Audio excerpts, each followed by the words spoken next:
Hello, welcome back to From Soft Serve. Today, a quick update on my Dark Souls 3 mod called Embers.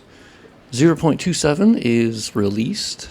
It includes the Ringed DLC, which we will pop into today a little bit on a different character. I'm on this character because my late game character, everything has like the fucking Blood Moon, Dark Moon related thing, so it's kind of annoying to show because I don't want people to think that's like what I've changed the world into.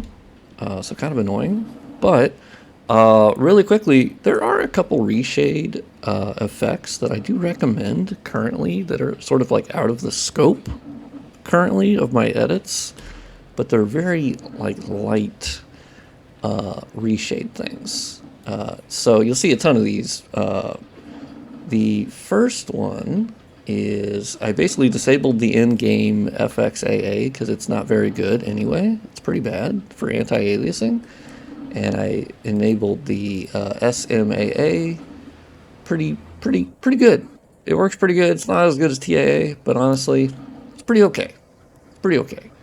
And then Marty McFly, his Immerse MXAO, just has like a pretty subtle effect of adding some ambient occlusion. Like you can kind of see underneath these stairs here. It just adds to the ambient occlusion that the game is already doing, and just adds a little bit of depth to some things. You can see it really does it on the bricks in particular. And so it's really nice. You can toggle it a little bit more to sort of like change how it looks. I think the most important one for me is the hardest one to remember what it's called and what the acronym is, which is FG, FX, Large Scale Perceptual Obscurance Irradiance. Say that fast, like 10 times. Hilarious. But yeah, how do I make this? Yeah, okay, let's make this a little smaller so I can turn it on or off. So this is a good example. If you can see the shadowing underneath here, which is new from my mod, adding shadow casting to a lot of this. And you can see I feel it's more realistic in the way that it changes, sort of how dark it is going to be behind here through the shading, or through the shadows. And so it's really good at that.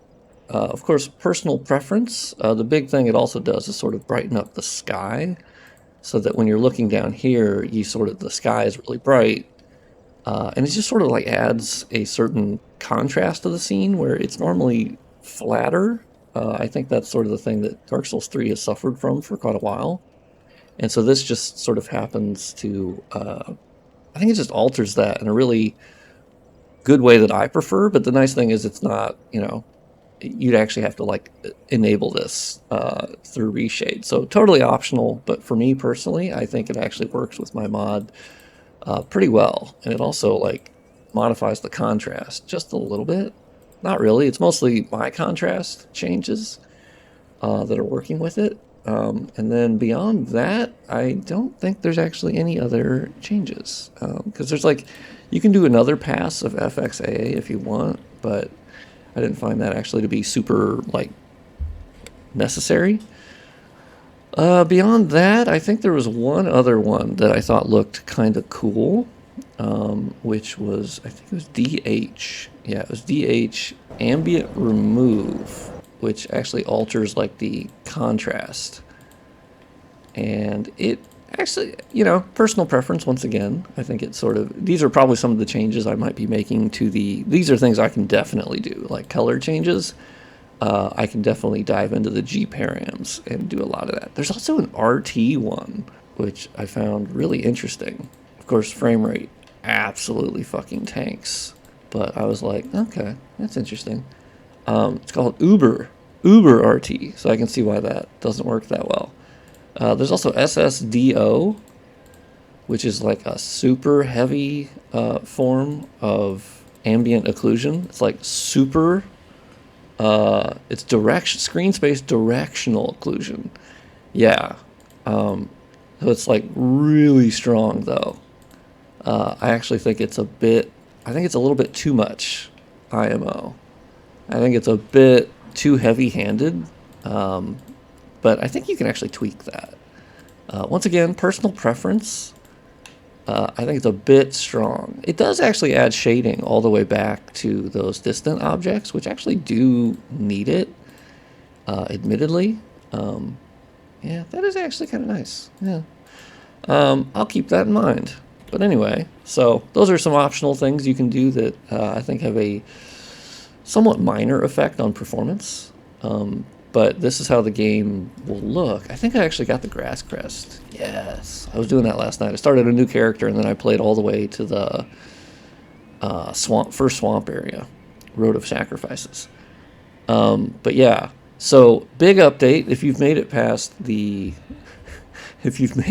first like 5 minutes of rambling, the big thing in this update that I did last night was to remove because as you know, I've removed the player lantern in a previous version, so you don't have like this illumination coming off your character.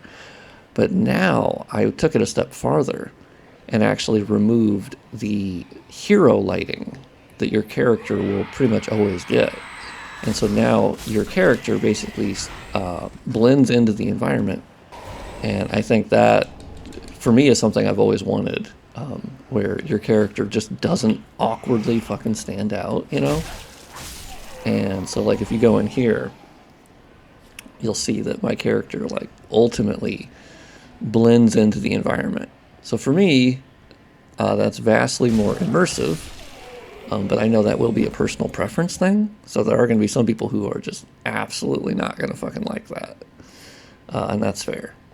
Also, I'm bloody as hell. I mean, it looks like I work for an oil rig or something. But yeah, you can actually see like my character is completely gone.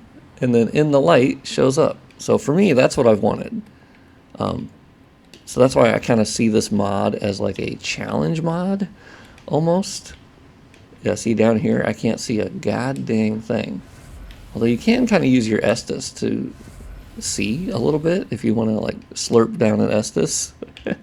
I do need to work on bounce lighting. Like for instance, I think this light here could use like a little point light to simulate light coming in from this. And then in that other room, there's some bounce lighting I could definitely simulate, because the engine by default does not really support that. But they were doing it through point lights, most of which I removed. But their point lights were like blue and really, I don't know, I felt like they were a little over the top. So I will try to be very conservative in my point light additions to simulate GI, but it's also based on my own point light and spotlight placements, so I have to sort of tune them around that. But I think the game looks fucking awesome. I love how immersive it is when there's no hero lighting.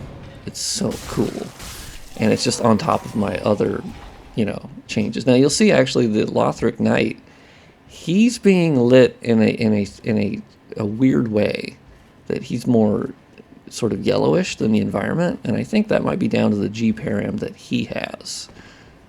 And also I think my character, it's hard to tell if you're just covered in blood, or because there is a glitch that's not really a glitch, but it's how the game functions, in that there are areas where your character will be dark for no reason, and I think this is actually one of them, where you'll see there's no reason for my character to be as dark as it is.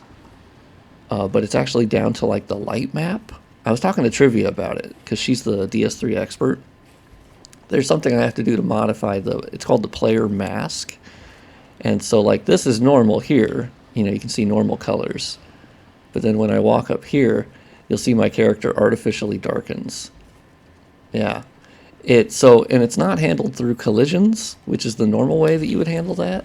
At least in some of the other games, a lot of the stuff is all handled through collision based, but this is like hard coded into the light map itself, that where if your character is standing on something that the game thinks should be shadowed, it darkens your character. But that's the weird thing, is I haven't actually like modified where the shadows actually are. Like I haven't modified where the shadow pops up, so I don't actually know why the game is doing this.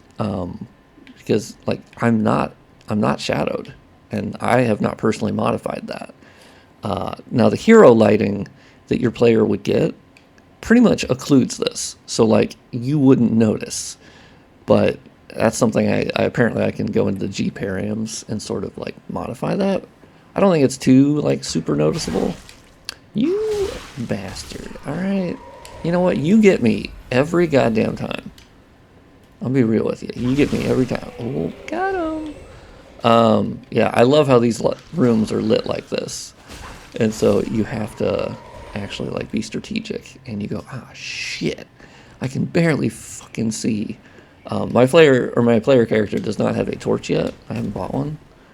I'm gonna get out of this so we can go to the ringed city. But yeah, you can see where my character gets like artificially darker.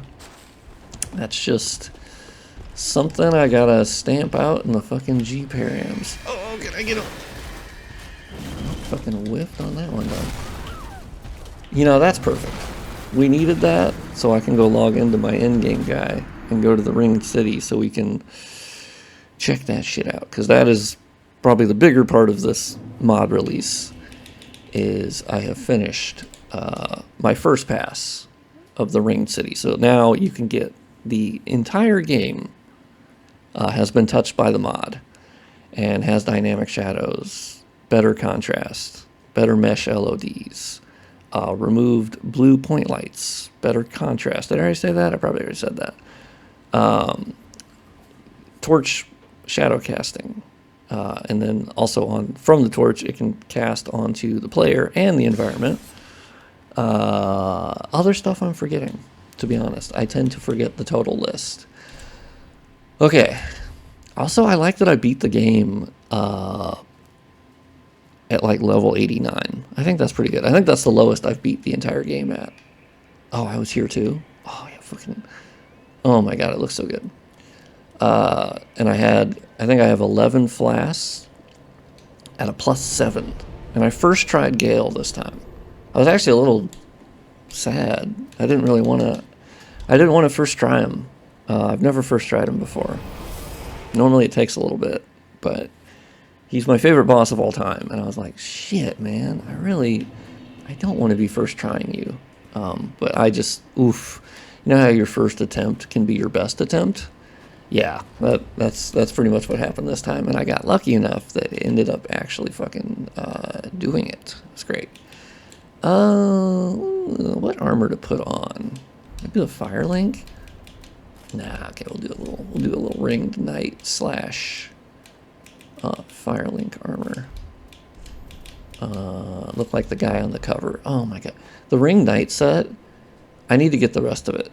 Like, I'm gonna farm that just because it's so sick. It's the sickest looking armor ever. Like, are you kidding me? Oh my god. But yeah, so Ringed City, this is the end of the world, I suppose. Looks pretty sick. Let's go to yeah, Church of Filianor. I de-greened it. That was a big thing. I de-greened it. You can even see in that little preview image. It's very green, which once again, personal preference.